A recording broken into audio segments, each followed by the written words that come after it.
이사야 36장부터 39장까지는 역사적인 내용이 좀 담겨 있습니다. 이사야가 사역했던 히스기야 왕 때의 이야기가 나오는데요. 이 히스기야 왕의 모습이 이스라엘 전체의 모습을 잘 담아서 보여주고 있습니다. 이때는 아시리아라는 강대국이 이스라엘을 침범해서 온 나라가 지금 난리 가운데 있는데요. 1절 36장 1절을 보시면 히스기야 왕 제14년에 아시리아 왕 사네립이 올라와서 견고한 유다의 모든 성읍을 공격하여 점령하였다라고 나옵니다. 큰 위기입니다. 항복을 요구하고 있습니다. 너무나 강한 군대를 이끌고 온 이 아시리아 왕이 이스라엘을 조롱하면서 위협하고 있습니다. 4절을 보시면 랍사게라는 신하가 이렇게 이야기하는데요. 랍사게가 그들에게 말하였다. 히스기야에게 전하여라. 위대한 왕이신 아시리아의 임금님께서 이렇게 말씀하신다. 내가 무엇을 믿고 이렇게 자신만만하냐? 전쟁을 할 전술도 없고 군사력도 없으면서 입으로만 전쟁을 할 수 있다고 생각하느냐? 내가 지금 누구를 믿고 나에게 반역하느냐? 18절을 보시면 히스기야가 너희를 깨워 주님께서 틀림없이 너희를 구원하실 것이라고 말하더라도 너희는 속지 말아라. 뭇 민족의 신들 가운데서 그 어느 신이 아시리아 왕의 손에서 자기 땅을 구원한 일이 있느냐라고 하면서 단순히 위협하는 것을 넘어서서 하나님까지 조롱하고 있습니다. 아무리 하나님이 대단해도 너희가 하나님을 믿어도 절대로 이 큰 군대 앞에서 이스라엘은 구원을 얻을 수 없사. 그러니 항복하라라고 지금 이야기하는 상황입니다. 어려운 현실입니다. 이미 북왕국은 이 아시리아에 의해서 망했습니다. 다 눈으로 봤어요. 하나님의 땅, 하나님의 민족인데도 망하는 것을 이미 보고 이제는 남왕국의 차례에 다가왔습니다. 세상 권세를 잡은 자가 하나님을 조롱하고 있습니다. 하나님도 별거 아니다. 이 군대 앞에 할 수 있는 게 뭐가 있냐? 하나님이 살아있으면 왜 지금 이 지경이 됐는가? 라고 조롱하고 묻는 현실 가운데 지금 히스기야와 이스라엘이 놓여 있습니다. 이러한 상황은요, 이 시대를 사는 성도들인 우리에게도 다가올 수 있는 세상의 도전입니다. 세상은 너무나 빠르게 변하고 있고요. 이 시대 가운데 믿음을 지키는 일이 어렵습니다. 내 믿음을 지키는 것도 참 어렵고 내 자녀들에게 이 믿음을 전해주는 것조차도 쉽지 않은 시대를 우리는 살고 있습니다. 마치 이 강대한 아시리아 앞에서 아무 말도 하지 못하고 그저 그 조롱을 듣고만 있어야 했던 그 이스라엘처럼 어쩌면 우리도 이 시대 가운데 무엇을 할 수 있을까? 우리가 이 신앙을 가지고 어떻게 대처할 수 있을까 하는 고민이 드는 때를 우리도 살아가고 있습니다. 히스기야가 그 말을 듣고 37장 1절을 보시면 주님 앞으로 나아갑니다. 37장 1절에 히스기야 왕도 이 말을 듣고 울분을 참지 못하여 자기 옷을 찢고 베옷을 두르고 주님의 성전으로 들어갔다라고 나옵니다. 히스기야가요, 그 이야기를 전해 듣고 가장 먼저 한 것이 간절하게 자기 옷을 찢고 베옷을 입고 모든 준비를 마치고 하나님 앞에 나아갔습니다. 간절하게 주님 앞에 부르짖기 시작합니다. 이것이 참 중요한 신앙의 태도입니다. 우리가 세상 사람들과 다른 것은 하나님을 믿는다는 것, 하나님을 의지한다는 것, 하나님 앞에 문제를 가지고 나아갈 수 있다는 것입니다. 특별히 히스기야는 혼자 기도하지 않았고요. 사람을 이사야에게 바로 보냅니다. 이사야에게도 부탁합니다. 지금 이 나라가 이런 상황이니 기도해달라. 여러분, 믿음의 동역자들을 만드시기 바랍니다. 인생의 어려운 문제 앞에서 내가 물론 기도해야 하겠지만 그래도 내 기도를 함께 할 수 있는 사람, 내가 마음 놓고 나의 기도를 부탁할 수 있는 사람, 내가 지금 정말 힘들고 어려우니 나를 위해 함께 기도해 주시오. 이사야에게 부탁했던 히스기야처럼 우리도 믿음의 동역자들을 만들어서 함께 기도해야 합니다. 6절에 보시면 이제 그 응답이 나오기 시작하는 6절과 7절에 이사야가 그들에게 대답하였다. 그대들의 왕에게 이렇게 전하십시오. 주님께서 이렇게 말씀하십니다. 아시리아 왕의 부하들이 나를 모욕하는 말을 내가 들었다고 하여 그렇게 두려워하지 말아라. 내가 그에게 한 영을 내려 보내어 그가 뜬 소문을 듣고 자기 나라로 돌아가게 할 것이며 거기에서 칼에 맞아 죽게 할 것이다 라고 주님이 응답하십니다. 두려워하지 마라. 그 사네립은, 아시리아 왕은 자기 나라로 돌아가서 죽게 될 것이다 라고 응답을 해주십니다. 사실은 말도 안 되는 이야기죠. 지금 눈앞에 엄청나게 많은 군사들이 몰려와 있는데 두려워하지 말라. 어떻게 두려워하지 않을 수 있고, 저 왕을 아무도 건드리지 못하는데 하나님이 저 왕이 알아서 자기 나라로 돌아갈 것이고 자기 나라에서 칼에 맞아 죽게 될 것이다. 일어날 수 없는 비현실적인 응답을 지금 허락해 주고 있습니다. 하나님이요, 눈에 보이는 군대, 사네립 왕과 눈에 보이지 않는 하나님, 이 둘 사이에서 무엇을 믿고 무엇에 의해서 흔들리고 의지하는 인생이 될 것인가를 히스기야와 이스라엘 앞에서 선택하기를 요구하고 계십니다. 당장 눈앞에 왔다 갔다 하는 칼과 그 군대 앞에서 하나님은 두려워하지 말래요. 저 왕은 하나님이 해결하실 거다라고 말씀하십니다. 때때로 우리에게도 마찬가지 요구하시는 것 같아요. 하나님, 아무리 기도해도 변화가 없는 것 같은데요, 내가 믿어도, 내가 신앙 지켜도 이 나라, 이 거대한 세상은 아무런 변화가 없을 것 같은데요, 그런데 하나님은 두려워하지 말라, 내가 하겠다라고 말씀하고 계십니다. 성도의 삶은 그래서 이성과 경험을 뛰어넘는 믿음을 붙잡아야 하는 것입니다. 이어지는 33절부터 보시면 더 구체적으로 주님 말씀하시거든요. 33절에 그러므로 아시리아 왕을 두고 주님께서 이렇게 말씀하십니다. 그는 이 도성에 들어오지 못하며 이리로 활도 한번 쏘아보지 못할 것이다. 방패를 앞세워 접근하지도 못하며 성을 공격할 토성을 쌓지도 못할 것이다. 그는 왔던 길로 되돌아갈 것이고 이 도성 안으로는 절대로 들어오지 못한다. 이것은 나 주의 말이다.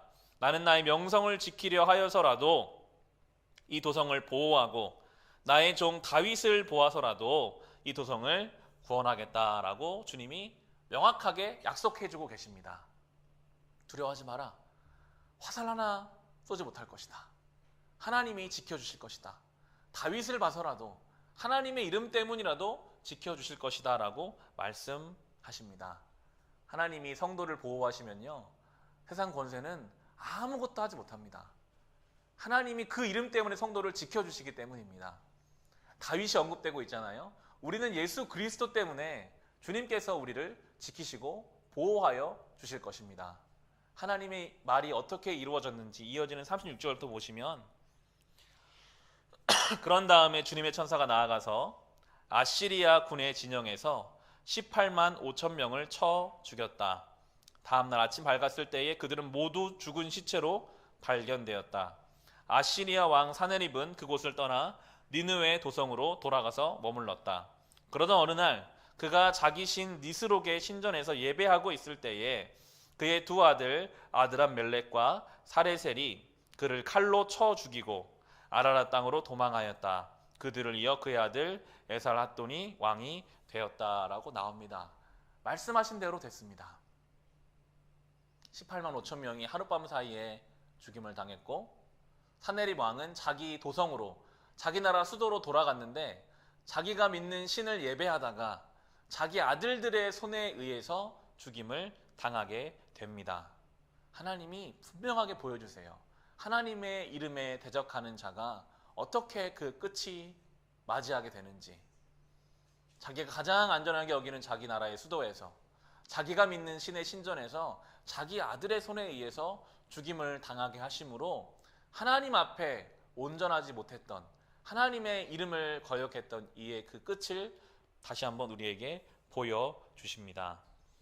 우리가 약할 때 주님이 우리의 강함이 되어주십니다. 히스기야가 가장 나라의 위기가 닥쳐왔던 그때에 하나님 앞에 간절히 간구했고 하나님이 그에게 놀라운 구원의 길을 보여주셨습니다. 우리도 마찬가지로 이 히스기야의 모습을 바라보면서 힘들고 어려울 때 주님 앞에 나아와야 할 텐데요. 히스기야는 또 하나의 은혜를 경험합니다. 38장 1절을 보시면 그 무렵에 히스기야가 병이 들어서 거의 죽게 되었는데 아모스의 아들 예언자 이사야가 그에게 와서 말하였다. 주님께서 이렇게 말씀하십니다. 내가 죽게 되었으니 너의 집안 모든 일을 정리하여라. 내가 다시 회복되지 못할 것이다 라고 말씀하셨어요.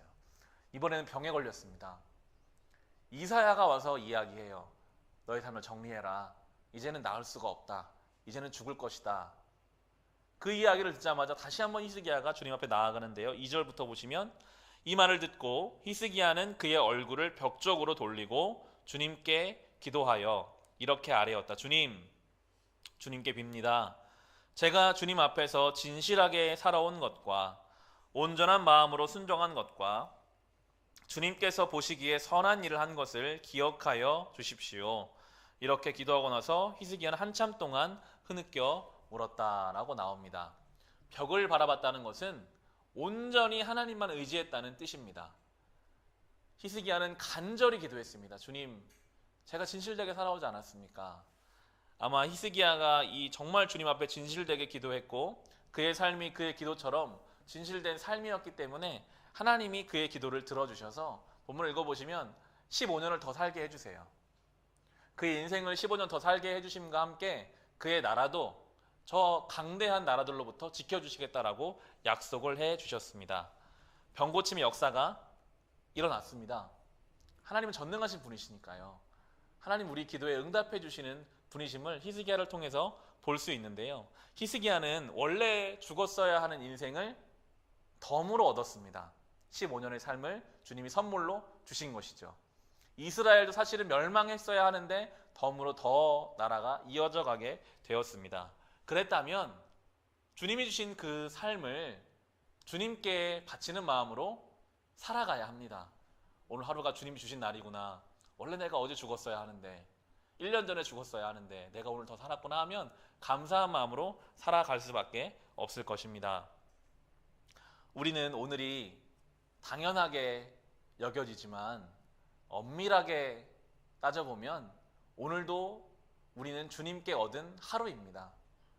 우리가 아무런 의심 없이 당연히 오늘이 올 것이라고 생각하지만 어제 세롬동에서 화재 사고가 났죠. 40여 명의 사상자가 생겼습니다. 사고는 멀리 있지 않습니다. 교통사고로 또 여러 가지 질병으로 오늘도 세상을 떠난 인생들이 참으로 많습니다. 하나님이 아직까지 오늘까지는 살게 해주셨기 때문에 오늘을 감사한 마음으로 우리는 살아가야 할 것입니다. 이 수요 예배도 마찬가지죠. 또 수요일이 왔구나. 교회에 올 수 있겠지만 만약에 이 예배가 하나님 앞에 드릴 수 있는 마지막 수요 예배라면 우리가 어떤 마음으로 예배를 드리게 될까요? 그런 생각이 들더라고요. 만약에 오늘이 내가 드리는 마지막 수요 예배라면. 수요일은 분주하거든요. 새벽 예배 드리고 저는 아침에 오전에 연구단지 가서 예배를 드리고 수요 예배를 드리면 또 수요일이 오는구나. 화요일부터 이제 수요일 설교를 생각하면서 하게 되는데요. 이 본문을 보면서 오늘이 나에게 주신 마지막 날이라고 생각했다면 내가 그런 생각을 했을까? 감사한 마음으로 살아갈 수밖에 없을 것입니다. 히스기야는 왕이었지만 자기 몸에 병이 걸리면 아무것도 할 수 없었습니다. 하나님이 그에게 15년을 더 연장시켜 주셨고 그랬다면 참 은혜 가운데 살았어야 하는데 오히려 그의 남은 여생은 그 믿음을 온전히 지키지 못하면서 살았습니다. 본문을 보시면요. 39장 1절에 그때에 발라단의 아들 바빌로니아 왕 무로닥 발라단이 히스기야가 병 들었다가 나았다는 소식을 듣고서 그에게 친서와 예물을 보내왔다라고 나옵니다. 이 바빌로니아는 아시리아와 함께 강대국이었습니다. 양대 강대국이었는데 이 바빌로니아가 히스기야에게 사절단을 보낸 이유는 정치적인 이유였습니다. 이스라엘을 잘 이용해서 저 옆에 강대국과의 관계를 조정하기 위함이었는데 히스기야는 전혀 그런 것들을 알아채지 못하고 그저 자기가 잘나고 저 강대국에서 나에게 신하를 보냈다는 것에 만족하는 마음을 가지고 2절을 보시면 히스기야는 그들을 반가이 맞아들이고 보물 창고에 있는 은과 금과 향료와 향유와 무기고와 창고 안에 있는 모든 것을 다 보여주었다. 히스기야는 그들에게 궁궐과 나라 안에 있는 것을 하나도 빠짐없이 다 보여주었다라고 나옵니다. 히스기야는요, 하나님이 두 번에 살려주셨잖아요. 큰 군대들이 시험 앞에서도 지켜주셨고 자기 몸의 질병 가운데도 지켜주셨는데 어렵고 힘들 때는 하나님을 찾았다가 자기 삶이 이제 낫고 살만하고 회복되고 오히려 주변 사람들이 자기를 돌아보는 위치에 오니까요. 하나님을 생각하지 않고 은과 금과 자기가 사랑하는 무기, 가지고 있는 세력들을 자랑하기에 바쁩니다. 지금 본문을 읽어보시면 나중에 이사야가 이렇게 자랑한 것을 지적하면서 자랑한 모든 것을 다 빼앗기게 될 것이라 라고 말씀을 전하거든요. 하나님보다 이 재물과 자기의 무기와 자기의 세력을 더 사랑했다는 것을 성경이 이야기하고 있습니다. 안타까운 일이죠.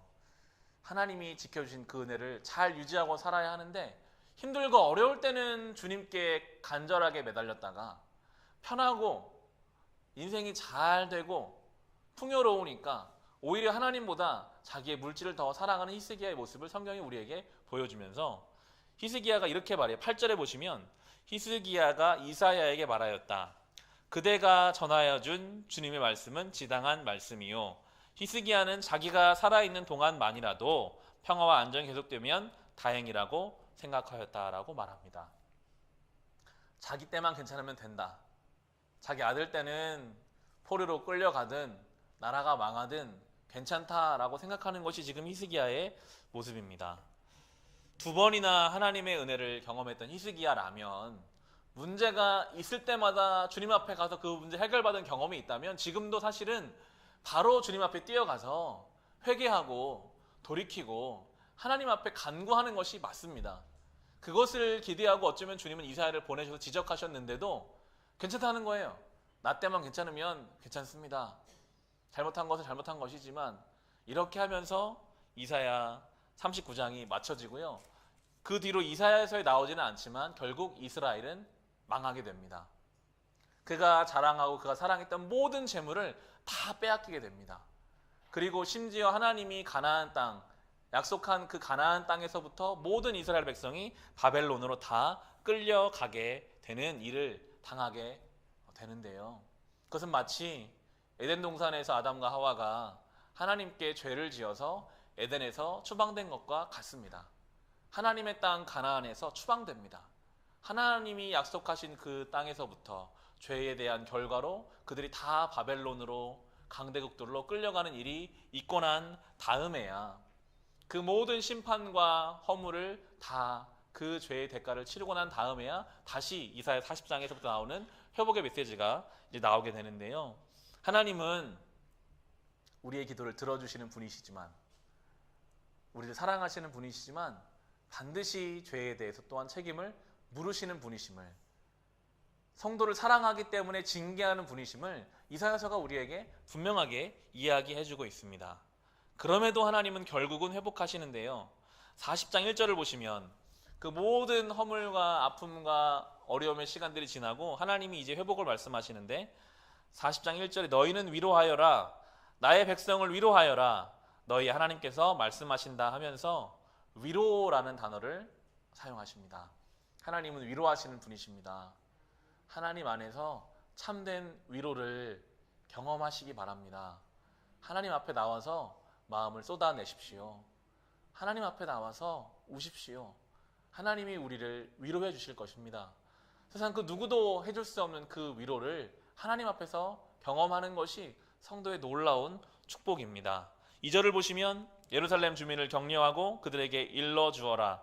이제 복역 기간이 끝나고 죄에 대한 형벌도 다 받고 지은 죄에 비하여 갑절의 벌을 주님에게서 받았다고 외쳐라 라고 하면서 하나님의 그 징계가 끝까지 가는 것이 아니라 때가 되면 다 마치고 회복하시는 분이심을 이야기합니다.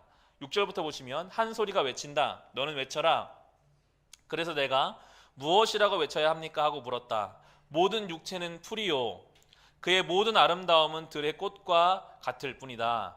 주님께서 그 위에 입김을 부시면 풀은 마르고 꽃은 시든다. 그렇다 이 백성은 풀에 지나지 않는다. 풀은 마르고 꽃은 시드나 우리 하나님의 말씀은 영원히 서 있다라고 말씀하십니다. 이것이 이사야를 통해 주님이 주시고자 하는 중요한 메시지입니다. 육체는 풀입니다. 아름다움은 꽃입니다. 그 풀도 꽃도 다 시든다고 하십니다. 우리가 아무리 사랑하는 육신적인 모든 것들, 그것들은 풀과 같아서 때가 되면 다 시들고요.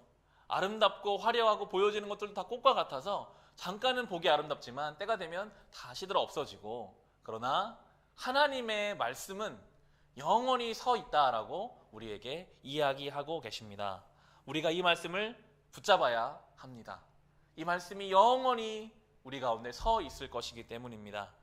우리가 지금 성경을 통해 보는 아시리아도 바벨론도 없습니다. 다 사라져 버렸습니다.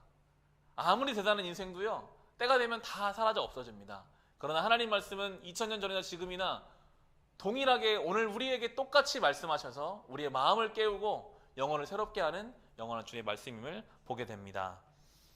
누가 한 말인가, 이것이 중요하죠. 하나님의 말씀이기 때문에 이 성경이 우리에게 힘을 갖는 것입니다. 40장은 하나님의 전능하심을 쭉 이야기하는데요. 12절을 보시면 누가 바닷물을 손바닥으로 떠서 헤아려 보았으며 뼘으로 하늘을 재어 보았느냐, 누가 온 땅의 티끌을 대로 되어 보고 산들을 어깨 저울로 달아보고 언덕들을 손 저울로 달아 보았느냐. 17절에 그 앞에서는 모든 민족이 아무것도 아니며 그에게는 사람이란 전혀 없는 것이나 다름이 없다라고 하면서 하나님의 전능하심을 수많은 단어들로 이야기하고 있고요.